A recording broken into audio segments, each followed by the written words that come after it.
All right, ladies and gentlemen, welcome back to the channel again. Thank you all so much for coming over. Got this video here. It says dramatic video shows moment Delta plane flipped after landing in Toronto. Now I seen, it flipped over, but I didn't see how it landed.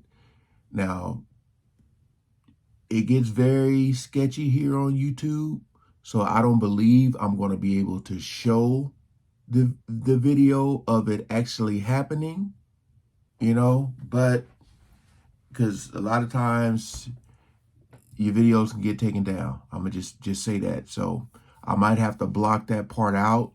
But again, I appreciate you guys coming over, watching my reaction.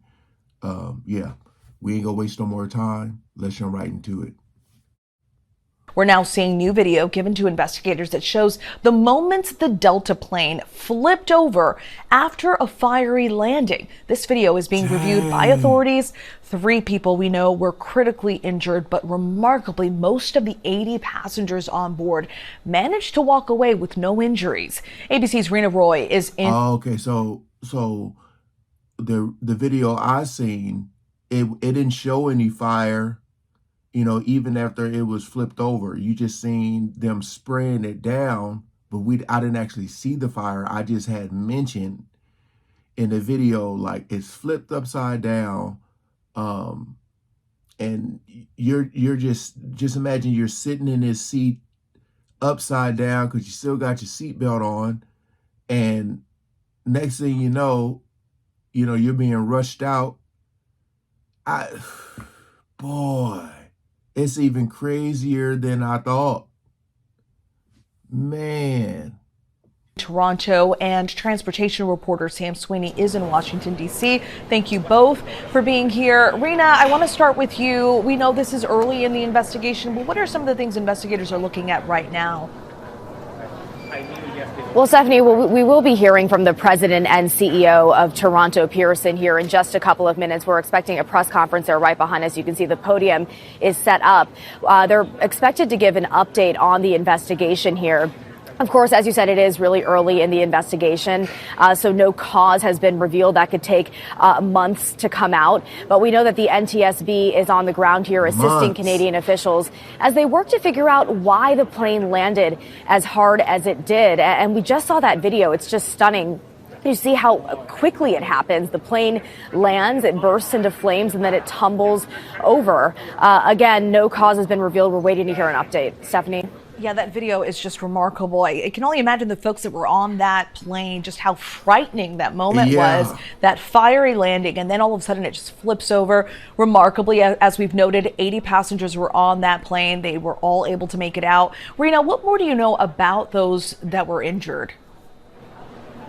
Right. So we know that 21 people in total were injured. They were all taken to the hospital. 3 of them were critically injured. That's crazy because, like, again, the first video I seen, it said that, what did it say? Did it say 8 injured? Now it's up to 21. Boy, I know a lawsuit is coming for sure. Oh, man. Including a child, a woman in her 40s, and a man in his 60s. But, the passengers that we have spoken to are saying that it really was the teamwork that helped people get out safely, that the flight attendants worked quickly, that the people on the plane left their stuff and made sure to get out as that plane was up in flames. Yeah. And Sam, I want to bring you in on this. You've seen this video and you see the conditions there. Snow's on the ground. I'm assuming visibility was low during that time, just based on this video. So is there any indication weather could have played a role in this crash? Look, the investigators are going to look at every part of this. They're going to look at weather. They're going to look at runway conditions, how hard that plane landed. They're going to look at the black box data. What were the inputs put in? What was the thinking of the pilots? The good news is everybody made it out of this plane alive. The pilots will be able to tell exactly what happened there, why they made the decisions they did, and what they believe happened. You know, we see the video, but it's from a distance. And as you said, the visibility is not great. Did it come down on that right landing gear too hard? Or was there a mechanical failure with that right landing gear that made it collapse? And it has nothing to do with weather. There's so much that goes into an air crash investigation. It takes time, and that's often why it takes more than a year to get the final cause of the crash. Yeah, lots of different factors could have played a role in this. And Sam, this was a Delta flight, but operated by Endeavor Air. So what's the CEO saying about all of this?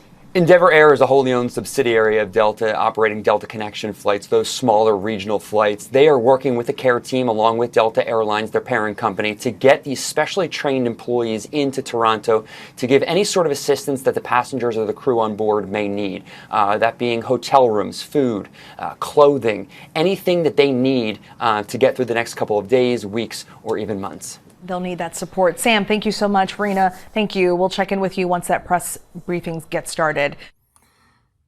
So look, this is huge because how many times does the pilot get to tell you what they think went wrong? You know, I mean, it's been a lot of times where I've heard of planes going down, and if people survived, it wasn't the pilots. So people had to guess or speculate what could have went wrong. Man, a whole year of investigating.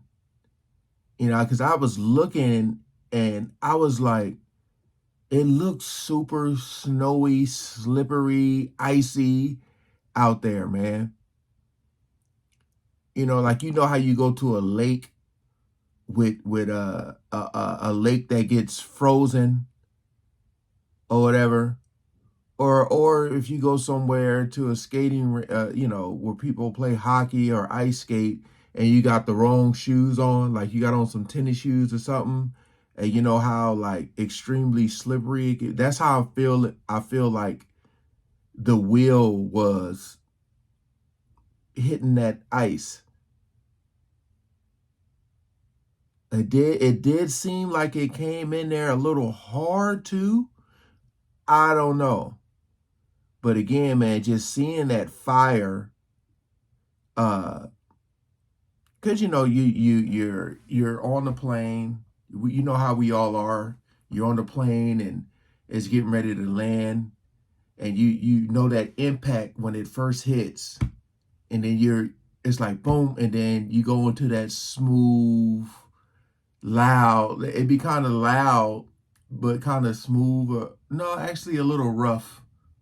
Yeah, just so that, you know, that little rough, like until they slow down. But this was like immediate. It hit hard, and then as you're on the plane, man, just hearing, you can feel the roughness on your feet for them. You know what I mean? Like you can feel that.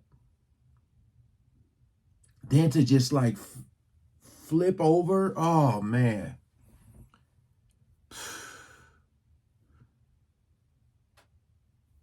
Dang, dude, that right there was a lot worse than what I thought. Just seeing that fire, man. They did a really, really good job getting them out of there and getting that fire put out, man.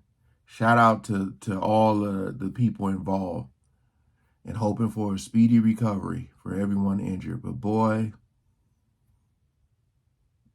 again, as of today, I do not feel like I'm getting on a plane again.